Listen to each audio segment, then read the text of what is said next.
Sudan's civil war. Can African unity survive the RSF's rise? In a world where silence kills more than bombs, Sudan's war is quietly becoming Africa's worst humanitarian crisis. And the biggest threat isn't just a war, it's the militia that wants to become a government. Hello, I am Samiya Mohammed, and this is Analytica Today.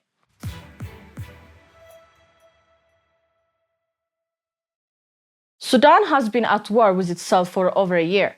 A power struggle turned violent between the national army and a powerful militia has now displaced over 12 million people and left 25 million on the brink of famine.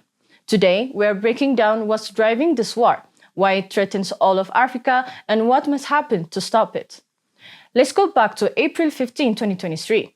Fighting erupted between the Sudanese Armed Forces, led by General Abdel Fattah al-Burhan, and the Rapid Support Forces, or RSF, led by Mohamed Hamdan Dagalo, better known as Hemedti. But this war didn't begin overnight. The RSF's roots trace back to the Janjaweed militias used during the Darfur conflict in 2003, when Sudan's government turned ethnic militias against rebel groups. The result? 300,000 dead, millions displaced, and war crimes that shocked the world. In 2013, the Janjaweed rebranded into the RSF. They gained legal status, money from gold mining, and even fought in Yemen as part of foreign-backed coalitions.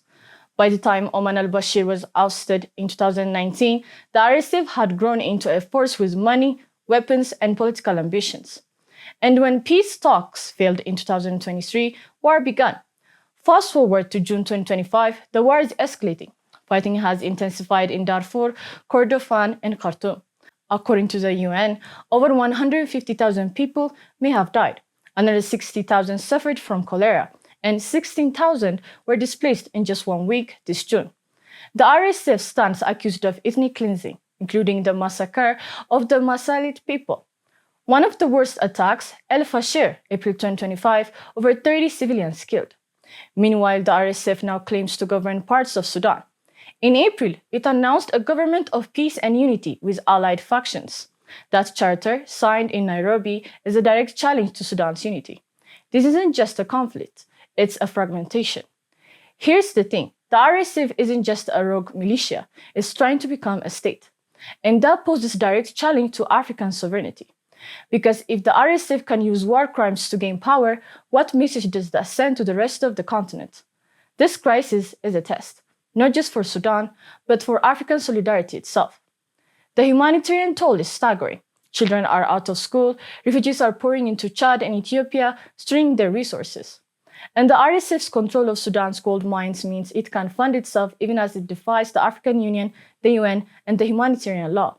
Attempts at mediation have failed, and while the US has labeled RSF aristocracies as genocide, the response has been mostly symbolic. Africa must lead, because only Africa-led diplomacy can counter foreign meddling, restore unity, and demand accountability. So where does that leave us? Sudan's war isn't just a national tragedy, it's a continental crisis. If we let militias reward borders, ignore justice, and profit from pain, then African unity becomes slogan, not solution. The RSF rise must be a wake-up call for justice, for unity, for the millions who still believe that Africa can build peace from within. If this story moved you, share it, subscribe for more in-depth African analysis. I am Samiya Mohammed, and this is Analytica Today.